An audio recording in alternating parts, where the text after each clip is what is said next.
Welcome to the Super Speedway.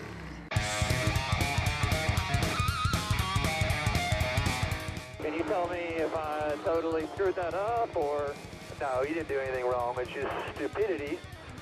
But, you know, we're going to have to pay that shit back because I'm over people like that constantly doing dumb shit. So when we get a chance to send them, we're sending that one car. What we got, right rear there? All right. I'm not going to say anything, but you know what I'm thinking. That was some absolute bullshit. Yeah, for sure. The two just hooked you there. That's a damn winning streak, Christopher Bell. You fucking manhandled that thing up there. Pardon my language. I'm proud of you guys. Big things to come this year. Great job. Excellent job, guys. Excellent job. Thank you. Welcome to episode 351 of the Super Speedway Podcast, recorded Tuesday, March 4th, 2025. I'm your host, Eric Young, and I am joined, as always, by my co-host, James Cush. James, fresh off COTA, how's it going? Oh, doing fantastic, sir. How about you? Not bad, not bad. Trying to stay awake, but not too bad. I was gonna say, you came in. Our pre-pod was fantastic. I know, and I feel like I did a good job getting you energized and ready to go. I hope so. I got you mad, made you laugh a little bit. I think we're good. You'll be able to carry the show. We're okay. Yeah, we're gonna make it. Well, Circuit of the Americas. We got the short version of the Circuit of Americas this weekend, James. And I don't know about you, but I think the reviews are in that the shortened course is a better course, huh?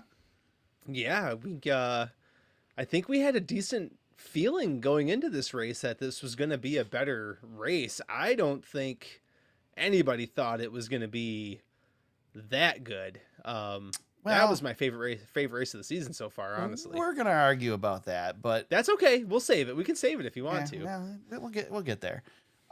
Okay. But you heard in the audio there, 2 times, 2 in a row. Christopher Bell, 2 wins on the season now. First multi-time winner, only 3 races in. Good things for Christopher Bell right now, huh? Yeah, he's got that William Byron thing going. Get those wins out, knock him out early in the season. Get started. Right. Yeah, he's led 9 laps in his 2 wins, which is which is interesting. But yeah, I mean, listen, we're not surprised that Christopher Bell could go. He can rip wins off. He's had slow starts this season before, but yeah, tell you what, he's got 2 in the bank already. We haven't had anybody approaching 10 wins in a season in a while, so he's a candidate for it. Yeah, and we talked about it, or they talked about it on the teardown this week too. That we've had 3 wild card potential races and no wild card winners yet, which didn't happen last season.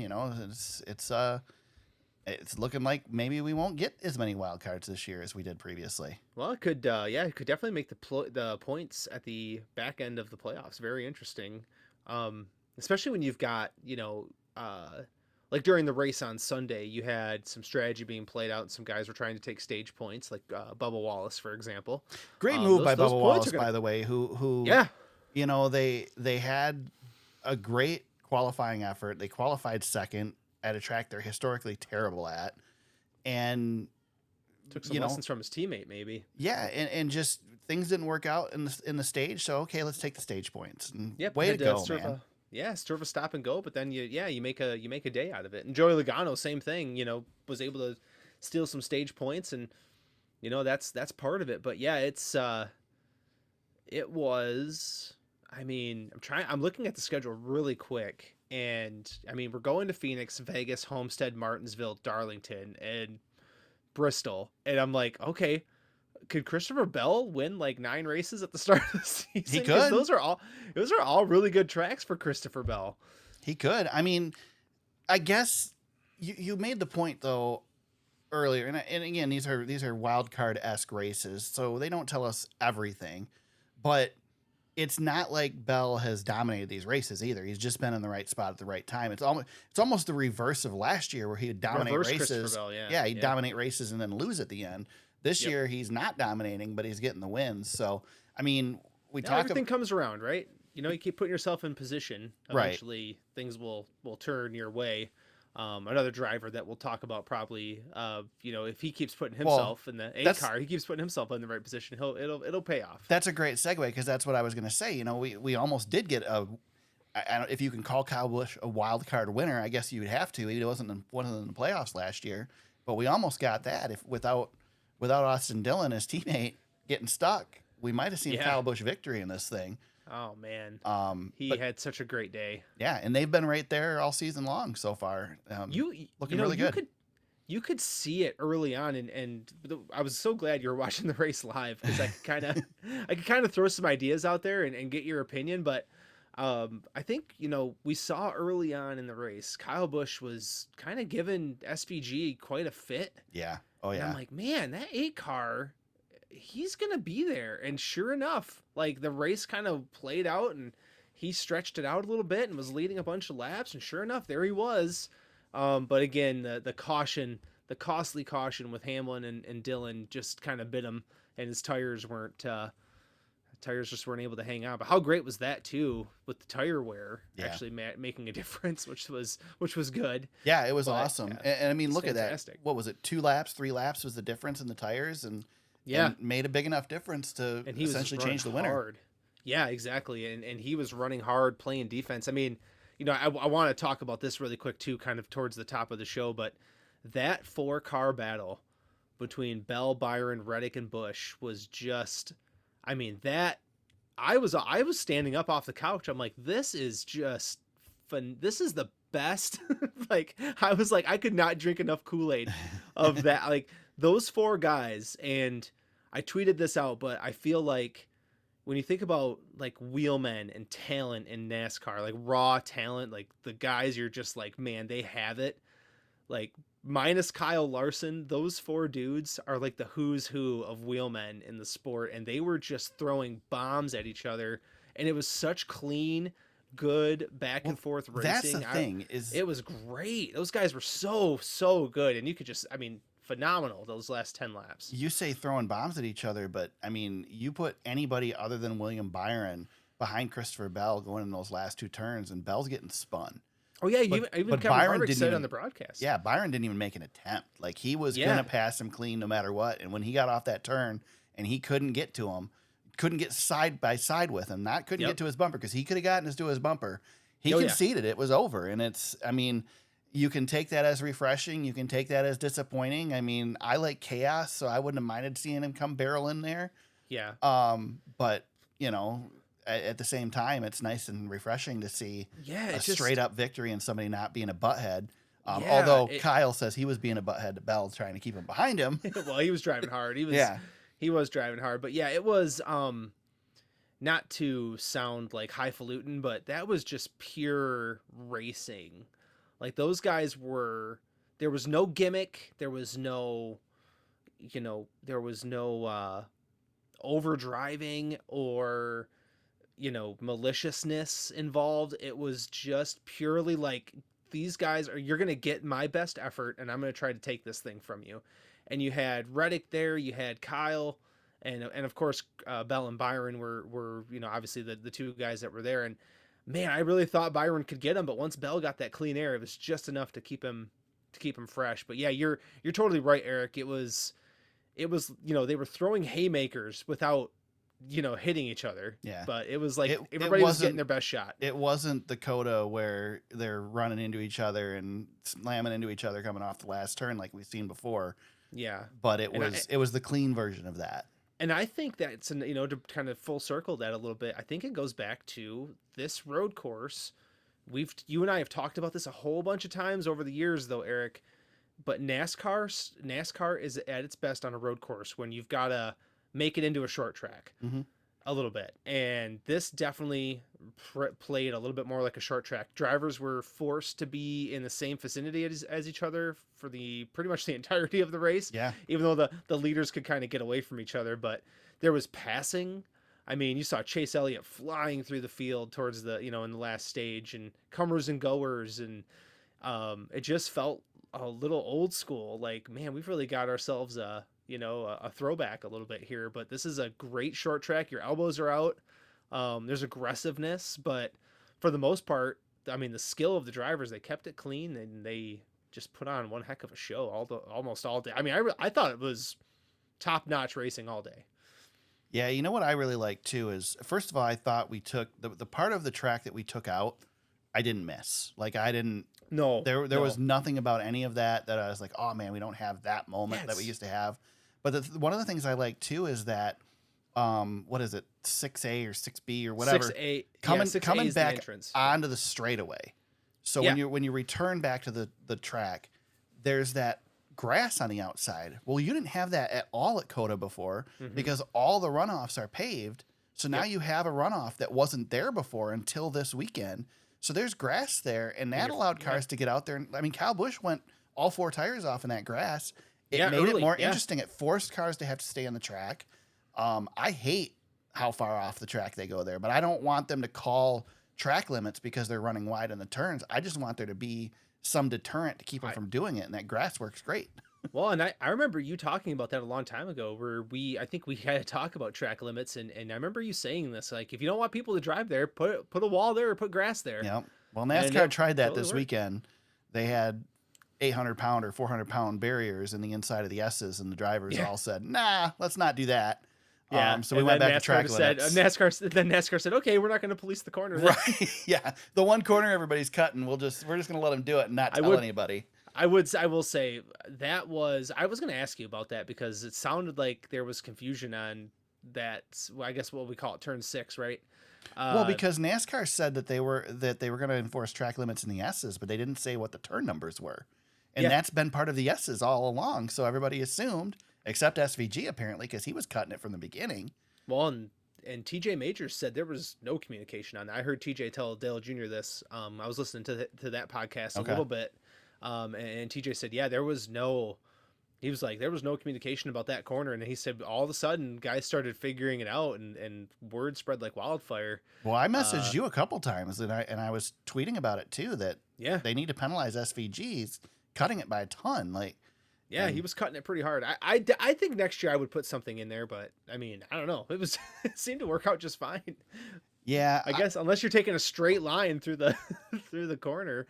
It seemed to put on, I don't know, the show was good. So yeah, I don't think it hurt anything not enforcing it there.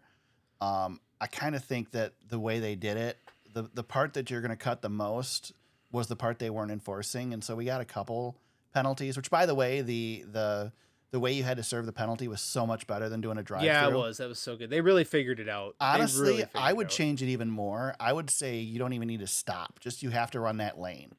I think that enough is going to cost you a couple positions. It's going to cost you what you gain in the S's. I think it solves the issue completely. Yeah. But I was okay with the way they did it. I thought that worked perfectly. So much better than going down pit road. Not to mention you're not endangering people on pit road as well. Well, it's not. Yeah, exactly. Because cutting a corner a little bit is not the most egregious penalty in the world. Right. So you shouldn't have to serve a pit road. Right. It shouldn't knock you from 1st to 30th. It should. Yeah, exactly.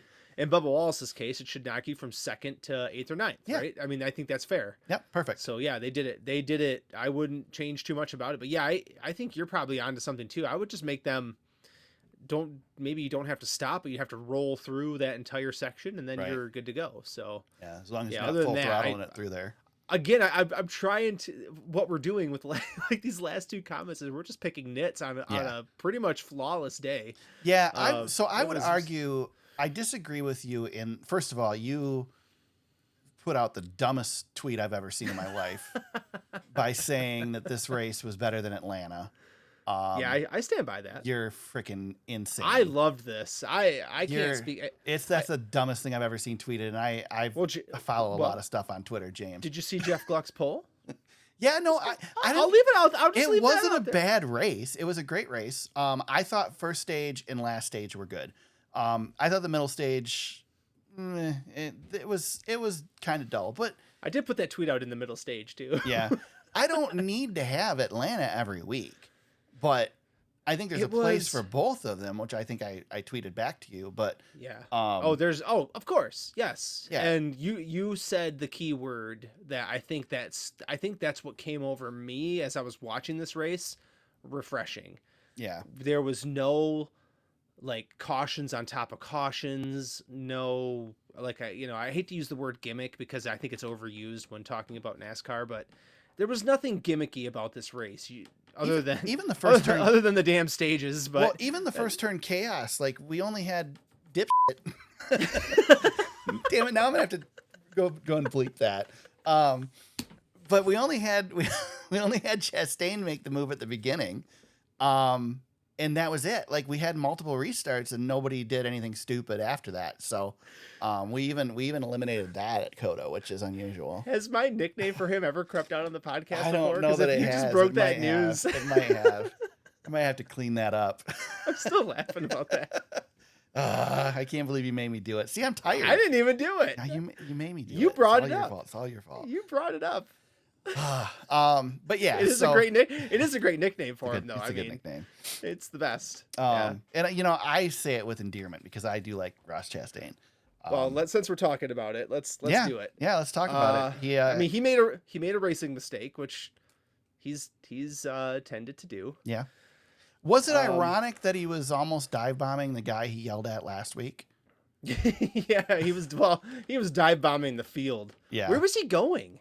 That was my question. I don't know. It's one of those things like that corner is so enticing. It is so enticing because yeah, there is room down there. And dude, so I used to play. I haven't played it in a while, but I used to play F1. Oh yeah. And that corner, I mean, I could do some serious damage, especially like I was racing a buddy of mine quite frequently, and for whatever reason, I had that turn nailed, and he could never get it, and I could make up so much time. You can't defend it because if you defend low enough, then the person can get you coming off the turn. Yeah, you're gonna miss the exit. Yeah. Yeah. So it's a bear of a turn. It's really and not only that, but it's uphill.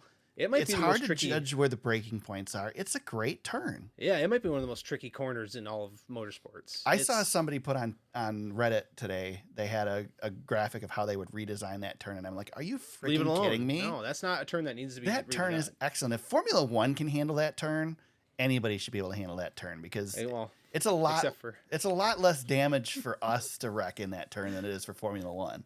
Except for what did you call it? I'm not saying it again. No, it was a. I mean, Chase. It was a low percentage move, and Chase was the innocent victim in the deal. We got. I mean, fans have been complaining for a couple of weeks. They want the old Ross back, and holy crap! For a moment, for just a blip, for a twinkle in the eye, there he was. Yeah, but he disappeared on the last lap, didn't he? Oh, Derek. So happy. I mean, that made me so happy. You know how happy that made me. If you missed it, by the way, Chase caught Ross on the last lap, and Ross just dropped anchor, man. He went as far wide as he could and just hit the brakes and let Chase go by. Have you ever seen anybody do that? No, but it was probably pretty smart because he lost one position instead of however many he would have lost. I thought he was pretty far up at that point. I know what the smart move is if you think you're going to get absolutely dumped. I don't know. I don't think Chase Elliott would absolutely dump somebody, but he could. Man, I just thought it was like one of the softest thing. I tweeted that out too. I was like, that's the softest thing. I mean, go at him. What are you doing? He finished. Come on, he finished 12th. Your guarantee is probably going to be what, 20th, 15th if he does if Chase hits him. Yeah. So and Chase had him lined up pretty good. He could have. I don't know if he would have, but he could have. I know, but yeah, he dropped anchor so fast. I don't think Chase would have done it. He braked it. Like, it was like, I'm not even going to risk it. I tell you what. Do you think Chase Elliott running in 4th position or whatever was thinking about taking Chastain out on the last lap? Or is he just thinking about getting as far up as he can? I think he would have. No, I don't think Chase would have done it. I don't think so either. He was flying through the field, though. Yeah, like, he was. I think he had bigger picture on the mind because he was on a rail. Yeah, I mean, think about it. How many he got dumped in the first turn, and he finished freaking 4th. Oh, he was. Yeah, they were furious, and they had a right to be furious. Yeah, and they finished 5th in the first stage with a broken car. I will say this though, Eric. I've kind of you know my stance on Ross, and it's not a secret. Like, I talk about him probably too much on the podcast. Yeah. And listen, I'm a hater sometimes. It's fine. I love having characters though, and I love the Ross Chastain character. By all means, like, make me feel something. Make me feel. What is the old Earnhardt saying, right? As long as they're making noise, right? So you're saying that he should answer the question when he gets asked about it? Yeah, he should, but he should. Yeah, and you know what? I always thought, like, when the Ross stuff happened a couple years ago and Rick Hendrick got involved, I always thought, like, Ross is not. He's gonna continue to be himself, and then he wasn't performing, and I'm like, yeah, maybe it's just the stuff. Maybe his equipment's just not the way it should be. Maybe he was kind of out driving his ability at some point. With a good car, maybe that was what it was. I have completely flipped on that after seeing what I saw on Sunday. Yeah. That dude wants none of the smoke. Yeah. And I can't figure out why. Like, you were at your best when you were bringing it on, man. Not only that, he's driving for freaking Busch. Like, if there's a sponsor out there that's going to support him for that. I know, like, it makes me laugh to see stuff like that, but don't become that. Yeah. He is much better than that. Yeah, he should not be. Don't be. I hate to use the word soft, but don't be meek and don't be soft. Like, be the villain. Like, you are a great character when you're at your best, and we have not seen that. And I've completely flip-flopped. I really do think it's in his head now. I agree. I think so. I never thought it was. I never thought it was. I thought he is who he is, but yeah, I've completely flip-flopped on that. I think he's got something else going on now. Yeah. Maybe it's the pressure of the sponsorship, or I don't know. It's really strange. I thought that was one of the more strange things I've ever seen. Yeah, I don't know. I was disappointed he wouldn't comment on it. I don't know that I was terribly surprised by that, but I don't know. I don't know, man. I'm kind of now to the point I miss him. Yeah, right. I miss that dude. Yeah. Come back. Yeah. Give me something to boo. And your fans something to cheer. Like, if you're a fan of his, you can't be. The only thing I could compare it to, remember when Dale Jr. just kind of went to Talladega one year and was like, I'm not going to compete today. Yeah. Do you remember that? Yep. Is that where the 100% rule came from? I don't know. I remember that was, I think Dale Jr. was dealing with a lot back then that we didn't really recognize, the concussions and stuff. So, But yeah, there was just that one race where he was just like, I'm not doing this today. Yeah. That's the only thing I can compare to. But again, Ross doesn't have those kinds of issues. So I don't know what's going on. We would be remiss if we didn't talk about Connor Zilich's NASCAR Cup Series debut. Hell of a weekend. Yeah, unfortunately, the stat sheet's going to say that he got a last place finish in his debut, but that sure doesn't tell the story, does it? No, he was a shooting star this weekend. Yeah. He was all over the place on the Xfinity Series race, and then was really fast. Really, really fast. Yeah, I had to pass the most cars on the weekend, that's for sure, because he had to do it in both races. I don't know. I don't know when the last time we had somebody come in that hyped. Maybe it's Larson. Yeah, I mean, we've had hype, but have we had somebody that can back the hype up? Dude, even Larson, it took him a while. Yeah. Joey Logano, it took him a while, but Joey was really good in the Xfinity Series too. So I don't know. Shoot, even Jeff Gordon. I mean, there's a lot of hype with Jeff and but Eric, those guys outside of Joey, those guys were all in their mid-20s, early 20s. I know this kid has so much upside coming. It's unbelievable to watch. When he gets everything under him and gets this stuff figured out, we are gonna hate him. He might be the problem child coming up. We're gonna hate him like we hated Jimmy Johnson. We could. I don't see why not. Yeah, he's got like, he just catches your eye. Yeah. Like, you look at his times and lap speed and all these things, and you're just like, I mean, I was messaging you. It was all I said was Jesus H Christ. Yeah. And then he won Saturday. I was like, gee. Yep. Jesus. Yeah. I was a long shot last week to pick him for the win, but it realistically could have happened. Yeah, he became the betting favorite through the week. Yeah. Like, Vegas was on to him. Like, we're not going to let fans win money off of you, buddy. You're too good. How do you join a team with SVG on a road course and be the favorite in your first race? I know. It's, and faster than SVG. Yeah. Like, backed it up faster than SVG. Yeah. He's going to be fun to watch over the years. The only thing I am worried about with Connor is I really hope that like the reins don't get pulled in on him, because we see that far too often with drivers. Not to his talent. Like, his talent is, I mean, if there was like, you think of like in like basketball, Victor Wembanyama, who's 7'5", and he's like this basketball like machine. Like, Connor Zilisch seems like a race car machine, just built to be a driver. Yeah. And I just hope that he's brought up. You know, Joey Logano had issues in the Cup Series, but was obviously a great talent and was dominant in the Xfinity Series. Connor could dominate the Xfinity Series, and what I think the difference is for Connor though is if you compare him to the others that have come up, heck, we can compare him to Ross Chastain.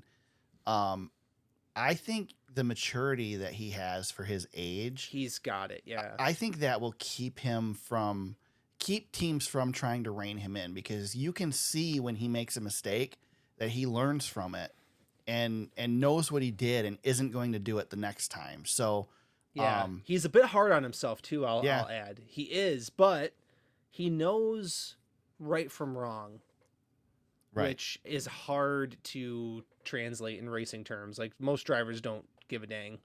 I mean, to be fair, his wreck in the Cup race was pretty dumb. He should have just lifted. He's 18. You know, that's going to happen. Yeah. And unfortunately, he ran into his own teammate. Yep. Probably the car he's going to drive next year. Probably, yeah. And I think we know too, though, Eric, those hard licks over time too, those will change a driver's driving style. Yeah, they get your attention. Yeah. But he's definitely the like when Carson Hocevar was coming up, obviously, like, he had his issues in the Truck Series, and he's having some issues now. Although I don't know how warranted they are now. Right. Connor does not race that way. He is the complete opposite. And like Saturday, when he was kind of pinballing through the field a little bit against his teammates mostly. Right. He like in the moment was like, dang, I'm really like over my skis a little bit here this weekend, and called himself out on it. So I don't know. I think his peers are going to respect him along the way, which is going to help too. The teammate dynamic in the Xfinity Series is so different than it is for the Cup Series, because those guys are all in the Cup Series, you're a teammate, you're part of the same team. In the Xfinity Series, half these guys are rentals, and they're either buying rides or being placed in rides. Yeah, so they don't care if they rough up their teammates. It's not the same relationship as you have in the Cup Series. Yeah, unless it's Denny Hamlin who's devastated. By Christopher Bell's wins. Well, that's Denny. Dennis. We almost didn't have to talk about Denny this weekend, and now that you go and bring him up. Well, I tell you what, he sent. Well, he didn't send, but he was the recipient of Ty Gibbs going airborne, and then obviously had the big caution under his wheels as he skidded through the dirt. So Ty Gibbs is the only driver to go airborne twice in the same season in the slowest sections of two racetracks. He went airborne the exact same way too. Front end lifted off. Front end lifted off the ground. These cars are interesting that when they lock tires, they launch. Yeah, I mean, Brian Prix. Yeah, get that front tire up. Yeah, look out. Yep. So heck, I mean, Ross Chastain and Kyle Busch back at Texas the first season in the All-Star race, we had an accident like that. So we heard the audio in the beginning of Austin Cindric and I have Austin Dillon, but it's Ty Dillon in the notes. The 10 car. Yeah. So Ty very unhappy with Austin. Austin obviously right hooked him on the front stretch. I think pretty blatant. Do we think that there will be a suspension for Austin Cindric? I think, should we rephrase that question, and should we ask, should he be suspended? Yeah. Well, what do you think, Eric? I don't know, man. I think historically, if both drivers continue, I don't think it's been a suspendable offense. I disagree with the whole right hook is a right hook. Is it a balls and strikes call? That's I don't think it is, because I think it has something to do with the danger that you put the other driver into. Yeah. And I just don't think the danger coming out of the last turn at COTA is the same as right hooking somebody on the front stretch going to the tri-oval at Las Vegas. I will say, though, where he hooked him, just to play devil's advocate with you, where he hooks him, those cars are on the gas full throttle. Yeah. And down the straightaway, in a very fast straightaway. Well, and they said on DBC that he was going about 100 miles an hour when he got turned. Yeah, which is fast, man. I mean, no, that's it is fast, but it's not 200. Right. So I don't know. I think it's a iffy one to set the precedent on because of the new playoff rules this year. Yeah. If you suspend Austin and have to invoke these new playoff rules as a result, I I don't know, man. I personally, if it was up to me, I wouldn't suspend him, but I'd be giving him a points penalty. That's my thought. I think. What did Jordan Bianchi say on the teardown? Was it 25 points and some monetary fine? Possibly. I didn't listen to the entire teardown this week, so I only listened to some of it. Part of me, there's a part of me, I don't know what the percentage is. I don't want to play the percentages game. Part of me says he needs to be suspended. Like, if we're going to suspend right hooking, we should suspend right hooking. But right hooking somebody accidentally going into turn 3 at Martinsville is not the same as right hooking somebody in the tri-oval in Las Vegas. Right. And same thing here. It's almost like it is a balls and strikes thing where this is not quite a strike, but it's up for judgment. Well, I would argue if NASCAR said 25 points and a monetary fine, I'd probably be okay. I'd be like, yeah, okay. I would argue the verbiage of the right hook too. I mean, it is technically a right hook, and it's the same as if you did it on an oval, but on a road course you can right hook, and I air quote that, left, you know what I mean, in the right turn and have the same result. So I don't know that you can classify a right hook specifically as a certain penalty. I feel like it needs to be the severity of it. And I think that's what NASCAR has historically done. I mean, you look at Carson Hocevar's right hooks in the past, and he hasn't been suspended for them. It's been points, fines, and things like that. So I personally think it should have, the NASCAR should take into consideration the danger of the situation, and I think a lot of it should play out on whether both drivers continue. Both of them continued. Ty Dillon had to make a pit stop and change a tire, and that was it. Did it ruin his day? Yeah, it did. So you ruin Austin Cindric's day by taking 25 points away from him. That's the solution to me. Yeah. I don't think you ruin his whole season for it. Yeah, I mean, it would be now. Yeah. Now let's play devil's advocate here. Mm-hmm. If it's Chase Elliott coming off the last turn and it's Ross Chastain in front of him, and Chase Elliott right hooks him, then you go, well, it's premeditated. It's from the start of the race. Then maybe you play it a little bit differently. But this is an instance that happened in a split second. All that. I think all that needs to be taken into consideration. I think I disagree with you on the split second thing. He walks him down pretty. Like, he comes pretty much to the mid part of the straightaway. Let me put it this way. It was completely unnecessary. Yeah, and it was on purpose. It was on purpose, and he shouldn't have done it. Yes. But I just don't know that that's a suspendable offense in this instance. I know, and I hate if NASCAR announces next week that they're suspending him, I don't know that I would be upset about that. I do worry though that we want some contact. Like, we don't want it to be Formula One where everybody's afraid to touch. So we got to toe that line a little bit too. I would prefer to go with points. I do think he needs a penalty for it. Yeah, but I don't think it needs to be a suspension. The hard part for me is we get on NASCAR officiating for inconsistency, and I'm like, here we are. And I'm like, that's because it's not really as easy as we act like it is. You're damn right. Yeah, and I think it's a lot easier to officiate on Monday or Tuesday than it is on Sunday. And I tell you what, other than the turn 6 thing that was going on Sunday, that was a pretty well officiated race. Yeah. I had no issues with anything other than what are you going to do with this situation? So again, easier said than done. And I said this a couple weeks ago when we were talking about officiating, and if I had my hand over the button, I'd freak out. Wouldn't know what to do. So, what I'd almost rather they do in this situation is just park them for a lap during the race, park them for a lap and be done with it. That's not a bad idea either. Or maybe a couple laps, because one lap doesn't necessarily ruin your day on a track that you can get a wave around.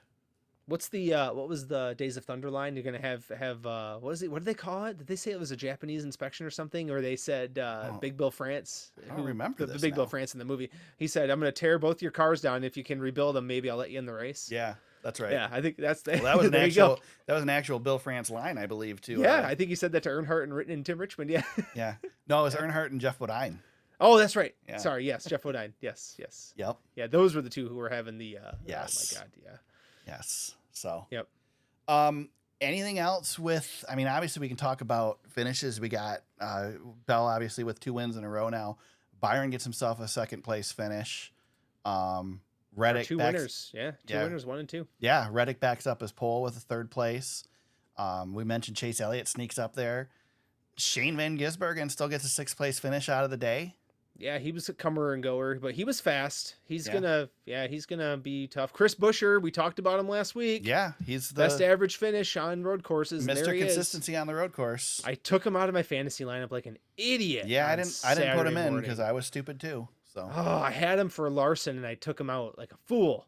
Yep.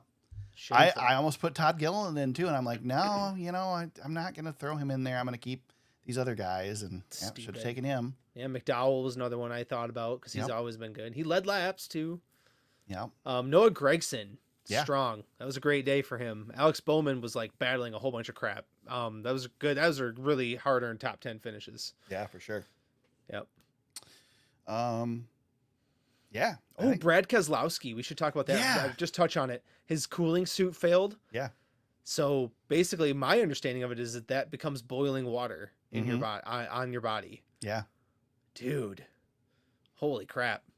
Yeah, interesting to have the third race of the year be a hot one, Yeah, he well, in those cars too, man. Those cars are notoriously but I think I sent you the video, but he did not do the lap around the track after he took the rolled flag. backwards down the road. Yeah, he hit the brakes hard at pit exit and got some help, and he was on a stretcher. He was hurting, but they got him some IVs. He says he's doing better. So yeah, what a terrific job of Fox to cover that after the race.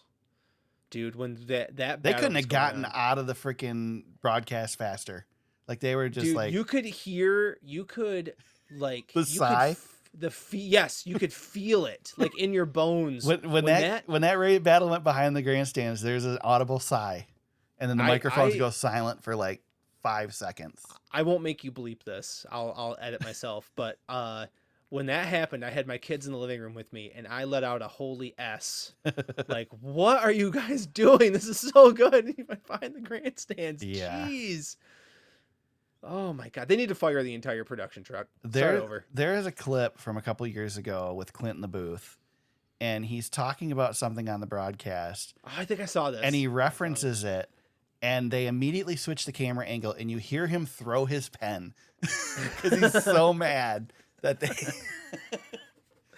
Clint hates the broadcast. Those 4 cars battling was like that. Like we will remember that. Yeah, it's one of the best moments of the year right there that they just completely. Yeah, that's gonna be like on the year-end highlight package. Well, no, it won't be because it's behind a grandstand. Well, that's the problem. Like you have this great. Well, and then it sounds like, based on Twitter, it sounds like they might have lost cameras at the end of the race too.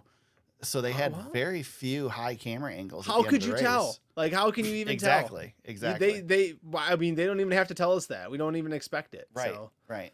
Or Good God. or there'll be a battle going on, and we're watching the battle, and they're talking about the battle, and all of a sudden the camera's somewhere else. There were a couple times in this race that Clint got confused as to which car he was calling because they switched to a different car, and he didn't realize it. I mean, Clint's gonna lose his mind. It's just trash. It's so bad. And I thought the footwork cameras were so good. Like I'm like, you guys are actually doing some good stuff early on. And then when it gets to crunch time.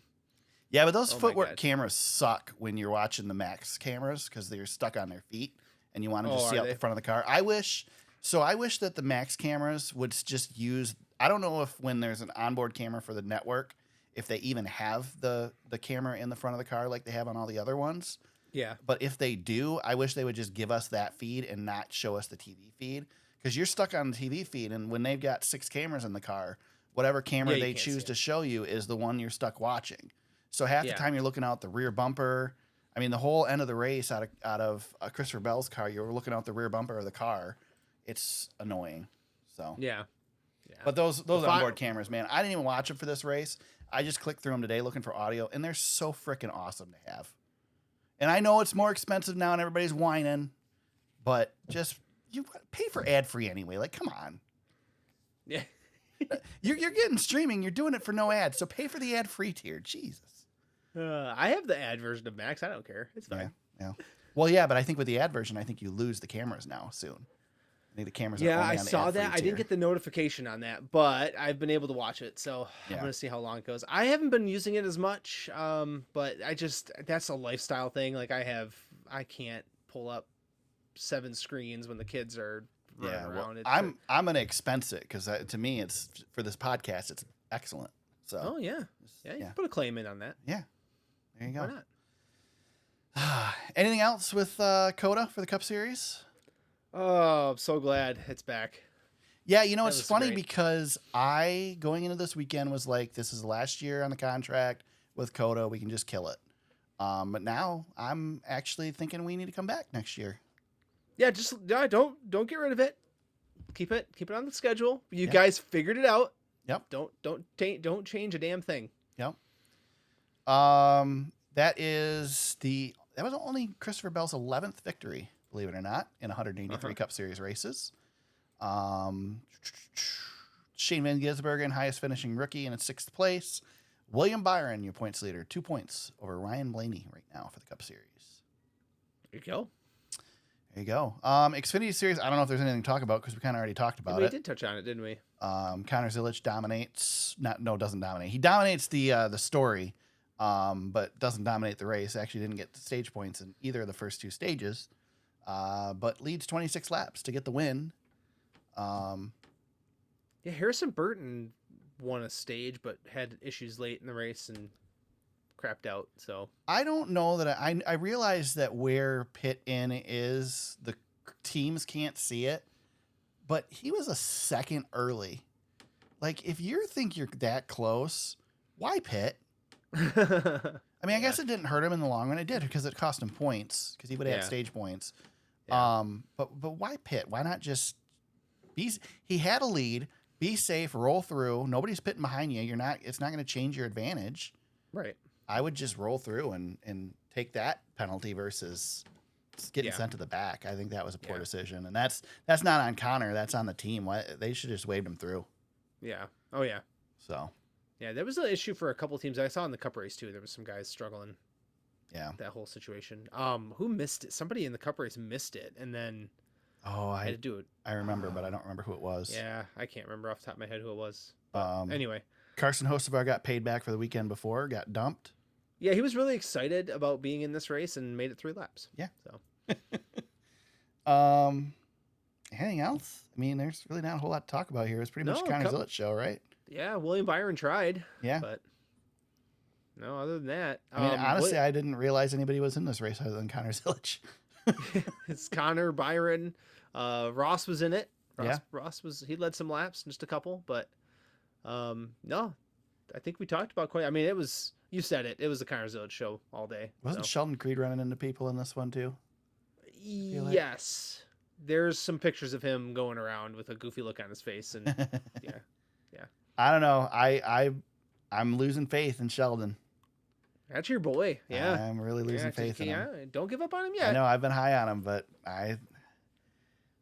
the kid that's driving his equipment is doing a lot better than the one who drove it last year or 2 years ago. So yeah, Jesse Love's doing good without it. How many times you bounce around to different rides and still can't seem to get that win? If he didn't get it done with Gibbs, I don't know.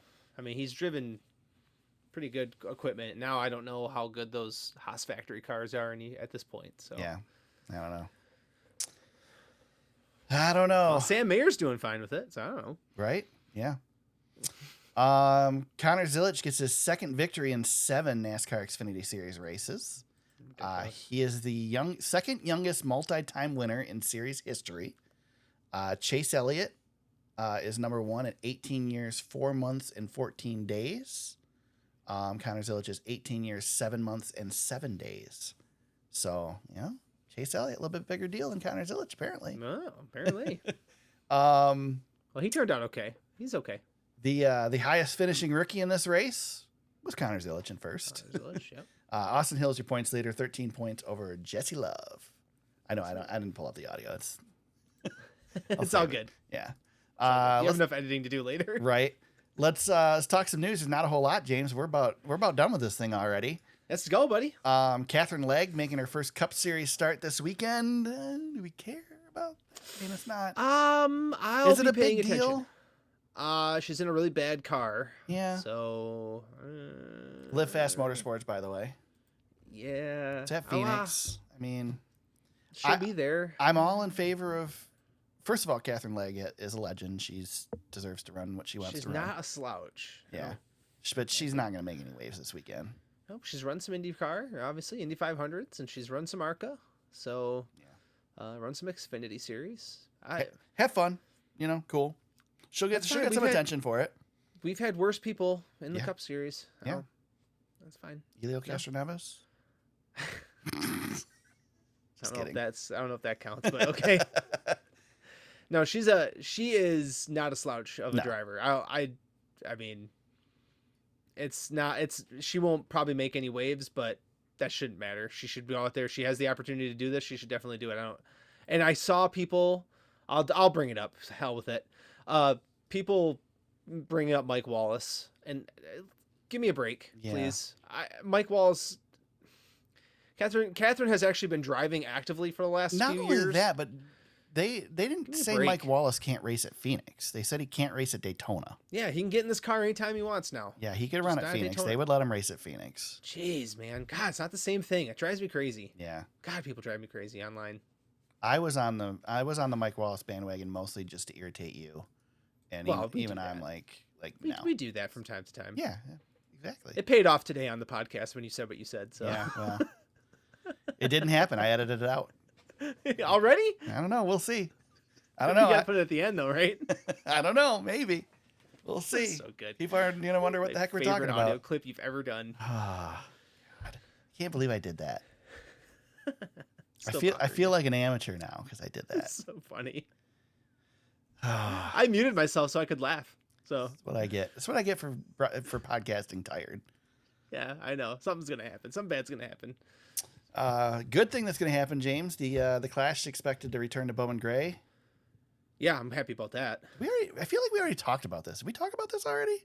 Well, I think it circled back around as news this week. Okay. So, I think we could probably keep it pretty quick. That was an awesome event. Yeah. I know NASCAR wants to do other things with it and go to Europe or go abroad.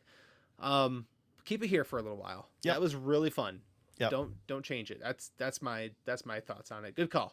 Yes, There I you go. agree. I agree. I got nothing else to say. Perfect. Chase Briscoe's appeal for the NASCAR penalty at Daytona is set for tomorrow as we're recording this, so Wednesday, March 5th. So we will find out leading into the weekend whether they are going to win that battle. I saw something that, was it his crew chief insisted that they did not use unapproved parts for that? Yeah, we're gonna find out, aren't we? Yeah. I mean, it's And either a NASCAR penalty or not. I don't understand how it could be gray. NASCAR will bring the tattletale with them if they lose that appeal. So Yeah. Speaking of which, I enjoyed the show and tell this weekend. that was really good. I love the show and tell. The show and tell is great. What a shame. I mean, I love people getting shamed. That's one of my favorite things. And the so- fact that we're packing lead in water bottles again. It's like the old days, man. Oh yeah, yeah.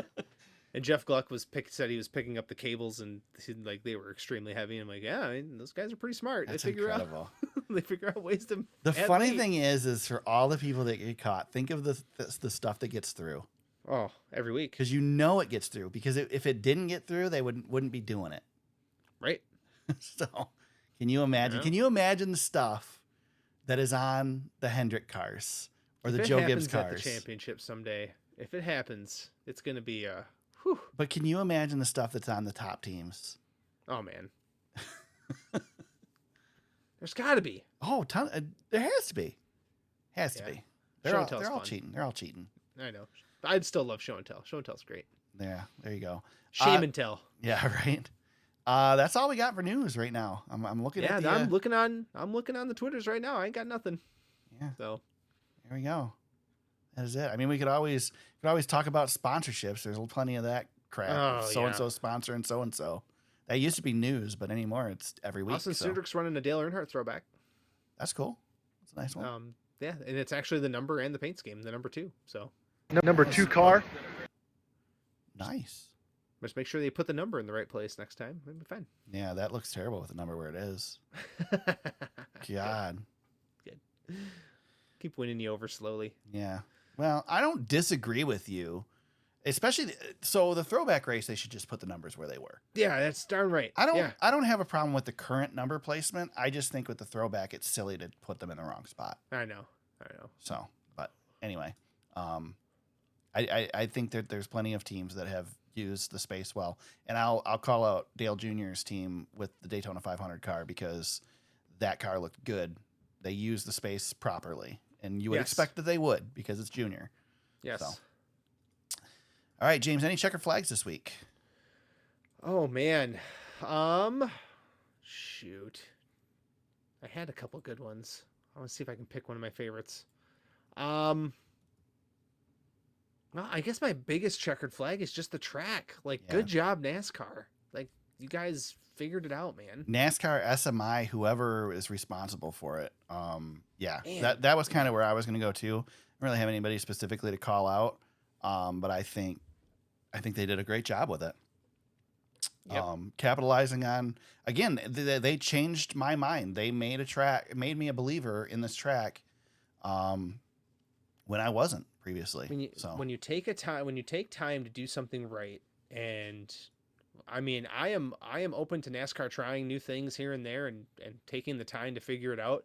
And we're going to Mexico City, and I gotta believe, you know, because they're doing the short course at Mexico City as well, and I've gotta believe that what they've seen at COTA was lessons learned and they've applied. And I think we saw something really good this weekend, and I'm hopeful that Mexico City can also deliver on somewhat of the same level. I mean, that was one of my favorite road course races I think I've ever watched, honestly, and it was I have high hopes because we've had some stinkers over recent years. Is it your favorite road course you've ever watched, or is it your favorite road course with this car?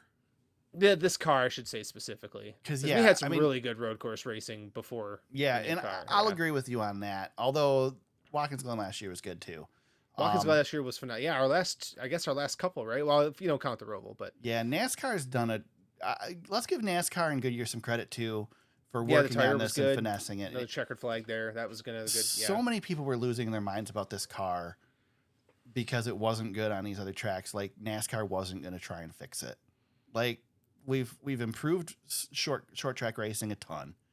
I mean, we made Richmond almost a tolerable race last year. And they've done the same thing with road courses. So I think they're coming around with it. They're giving us what we want.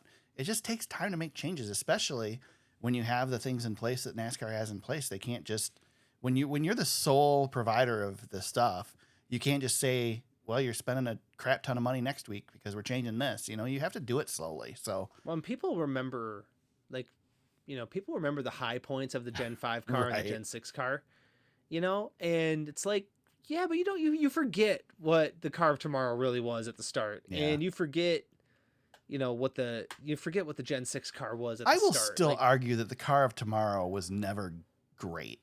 The Twisted Sister the Twisted Sister was still better in its heyday, and maybe even not in its heyday than the car of tomorrow ever was. Yeah, well, but safety it sucked. The car of tomorrow / Gen 5, whatever you want to call it, by the time 2010, 2011 came around, that car really was starting to find its groove because these teams understood it by then. And the same thing with the Gen 6, those last handful of years, I remember 2014 pretty fondly. I mean, that was one really good year kind of early on in that car's development, but that car grew over time into being a really, really good race car. And I think these cars, they may not get to that point, but they're, they will race, and they'll race well here and there, and they'll have bad races too. But for the most part, I think I was looking at Jeff Gluck's poll, just kind of getting like that straw poll of how things have been going recently, and looking through the list, I'm like, yeah, there's a lot of 80% in there. That's pretty good. Yeah. For recent races, I'm going to be thrilled with that. We can get a decent show every week. Yeah. That's pretty good. Yep. I'm stand by. Things are on the upswing right now for NASCAR. Yeah, I know we've been dealing with a lot of crap lately, and maybe that's, again, Eric, your key word, maybe that's the word for the podcast, is the refreshingness of it. But this weekend, man, Eric, we have been in officiating and we've been in this hell through the off season. It was not a great, this off season was not fun by any means. And then the season kicked off with some questionable stuff. And this weekend, I feel like the officiating was great. The broadcast was but everything else was good. Yeah. So yeah, if we could just get rid of Fox. Too bad we're stuck with them for 7 years. Yeah, keep this weekend pretty much like it was for the rest of the year. For Fox anyway, I'll be okay with that. I will be fine. I will be content. I don't know. It seemed like they were in a race to get James. What did you think? Yeah. What did you think of how quick they went to commercial after the stages and for Fox. Oh my God, that was so bad. Yes, thank you. I'm so glad you remembered that. You know, before you go, black flag. That's my black flag. All right, there you go. There's your black flag. Before the stage ends, you can't go to commercial. Wait for the 10th car to cross the line, then go to commercial. Stuff happens, man. Around the track, you might possibly be missing something like a crash or, something could happen in the race that matters. And you guys are cutting to commercial right as soon as the second car crosses the start finish line and the end of the stage. That's terrible. Yeah. That's still green flag racing. We are missing green flag racing. I'm very upset I was upset about that. I mean, to be fair, when I'm watching a race delayed, as soon as the leader crosses the line, I skip. Well, of course. Yeah. So it's easy for me to complain about it. I don't know that I'm that. I just add that to the list of Fox stuff. They could Eric, keep doing that if they just didn't show camera angles from behind the grandstands during the battle. For our home track here in Michigan, famously, there was a stage coming to an end. Brad Keselowski and Austin Dillon got together, and that race was still green, and those guys crossed the line, and all hell broke loose. Yep, that's true. That can happen. Austin Dillon almost went barrel rolling down the front stretch. Yes, that stuff can happen. It was a huge hit. Yeah, it was. Can you imagine if NASCAR had missed that, or Fox had missed that because of the jumping to commercial as quickly as possible to get the money grab in? I was there. I missed it because I was tweeting who won the stage. Was that the race where I was asking you if you were okay, or was that the truck race? No, that was a different race. That was a truck race. Yeah, because he hit right where your where your photo spot was. Yep. Which I wasn't there anymore at that point. That's right. Yeah. So everything's fine. Yes. You turned out okay. So that's your black flag? Yeah, I'm gonna use that. Yep. All right. Because I was bitching to you about that on the on the message. I know, that's why I brought it up. Because you're sitting there saying you're okay with how Fox. As long as Fox doesn't get worse. Well, I said, I didn't want to give them their flowers, but yeah. No, I'm glad you called me on it because I was pretty mad in the moment. Yeah, that was good. Well, when I give my black flag, you're not going to be surprised. Oh yeah, let's do it. My black flag is for Riley Gaines. Oh my God, she was on my list. Yeah. So, listen, I don't care what political affiliation you have, and I am not upset with Riley Gaines because she praised President Donald J. Trump, as she specifically said during the invocation. My problem is that the invocation should not be a political statement, period. Church and state, baby. Completely ridiculous, completely unacceptable. I don't know who allowed her to do this. Maybe nobody did. They better not freaking give her another chance. Very, very irritated. Again, not because I'm liberal, not because she mentioned Trump. I would be just as upset if she praised Joe Biden or Barack Obama or Bill Clinton or whoever the hell else. Just leave politics out of it. Give the invocation is a prayer for the drivers participating. It's not a look at me moment. Exactly. It's not a look at me moment. And when you do that stuff, you're distracting. And listen. Honestly, James, bless our president. Fine. No problem. We don't need to sit here and do the name drop political thing. She did the whole thing. No, she did the whole thing. And she's been on a tirade for a while, which is, I listen, do your thing. I do a search for her name though, and Fox News is the first thing that pops up. Go figure. Well, she's in the Fox News Outkick. Yeah. Yeah. Again, I don't care. I realize that there's a lot of, and she got cheers when she did it. Whatever. I get that there's a lot of people with that political affiliation. Somebody tweeted another, like one of those minor news outlets tweeted that liberals were upset about that. I'm like, yeah. I'm upset of it kind of as a NASCAR fan. I would be complaining about it the same if they would have done it for a Democrat. Yeah, just say the prayer. Like, and I know there's people out here who say get rid of the prayer. I will say this: I am a Christian person. I have Christian values. I take my family to church. I am 100% for the prayer, and that's why it makes me upset. Say the prayer.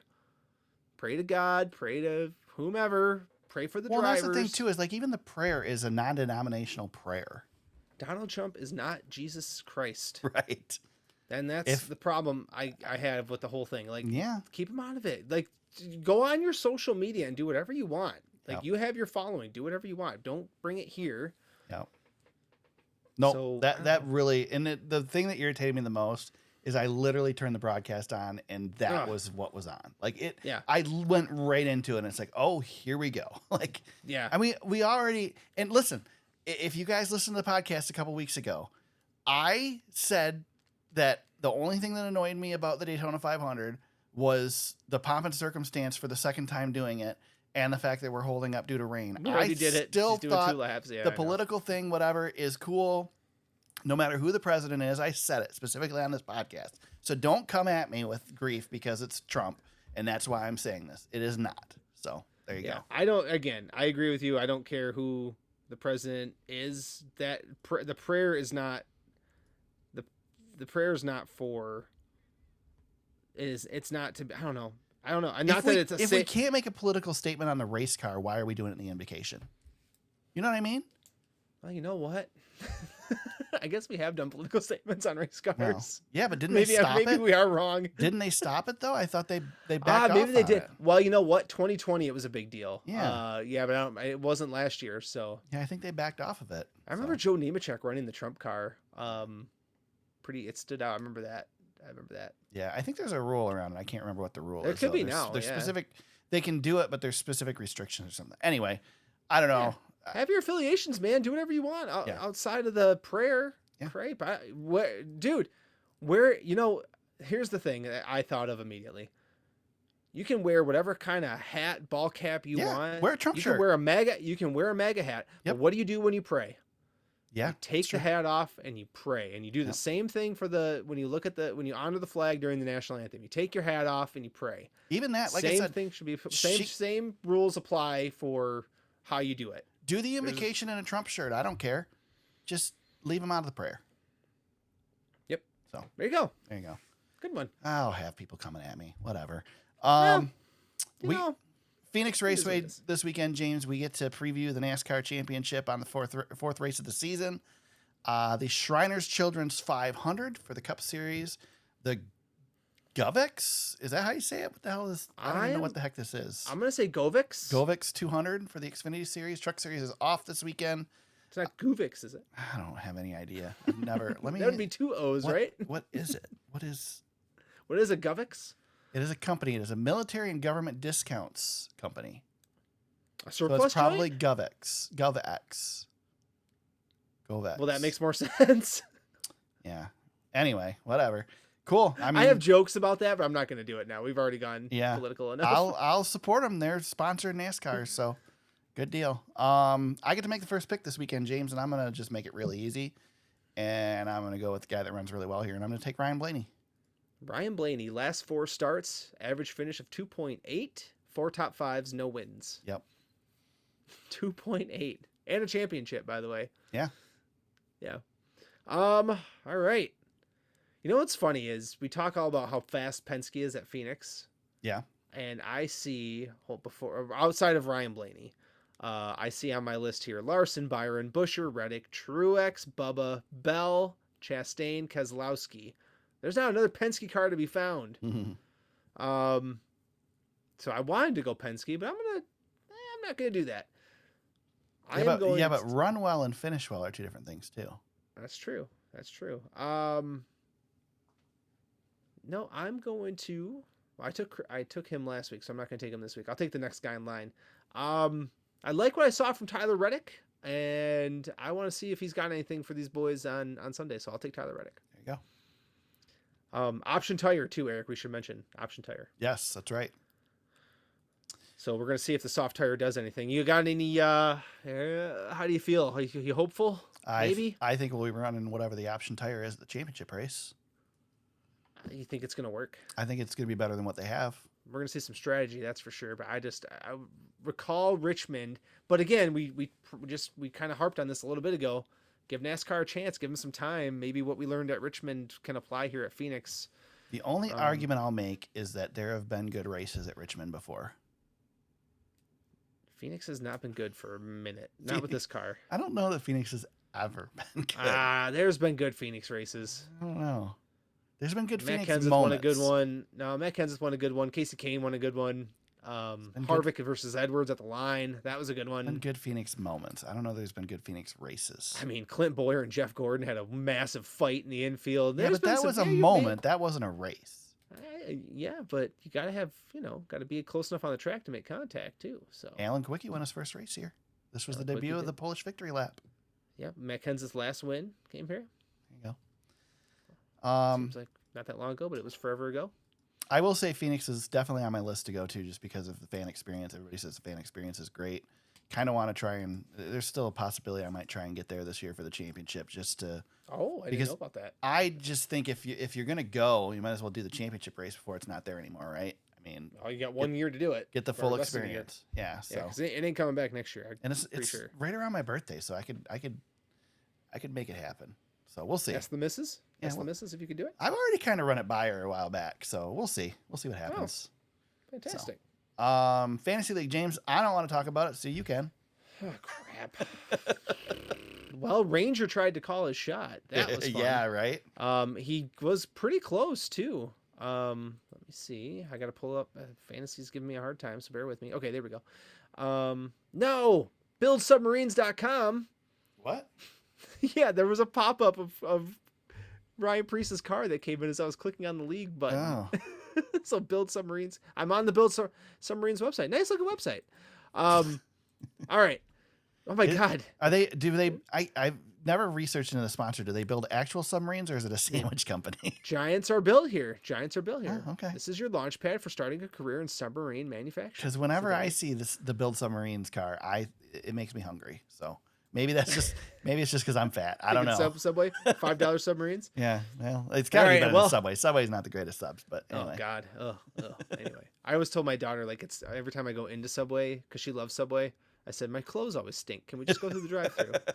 And she doesn't like that. So, Hot Rod Todd was your winner by 2 over Ranger, and I was a little bit behind them in third. Eric, you were 8th. Yeah. 133. Nice. Right there. Right where I'm averaging for the overall league. Overall standings, Ranger, the 3-time champ, he is in the lead. Hot Rod Todd is 2nd. Barron Speedway, 3rd. I am 4th. You're way back already. I'm not that far back. But yeah, I am a little bit back. Almost 100 points. The champions are all in the top 7. Green Eggs and Hamlin's down there. Yeah, I guess you're 75 points back. Yeah, I feel like Ranger's out for a vengeance. He hasn't won the title in 3 years, so I feel like he's ready to. Make it happen. Yeah, listen to me saying you're far back. I'm gonna win this week. I'm gonna call it right now. I'm winning this week. Ranger did it on Twitter. I'm gonna do it here. I'm gonna win this week. I'm gonna win Phoenix. There, said it. There you go. Well, good. Well, if people want to challenge you on that or call their shot, James, how can they do that on social media? At James Cush on Twitter or Instagram. You can find me at TSuperspeedway on Twitter/X. Facebook, our Facebook page is facebook.com/thesuperspeedway. Our website is thesuperspeedway.com. The podcasts on Apple Podcasts, Spotify, YouTube, Amazon Music, Audible, iHeartRadio, just wherever you listen to podcasts, we're there. Check us out, subscribe for new episodes each and every week. And there you go. You get to hear us chatter on about NASCAR, and James goat me into saying things I don't want to say, and so good. Which is his favorite thing to do on this podcast. It happens a lot. Unprovoked, and you did it anyway. It's been edited out before. It might happen again. So it's so great, dude. We'll see. If you don't know what I'm talking about, it's because I edited it out. So we'll see. Well, there you go. Phoenix Raceway this weekend. NASCAR Cup Series, NASCAR Xfinity Series in action. We'll be back next week to break it all down and get ready for the next weekend. Until then, everybody, let's go racing.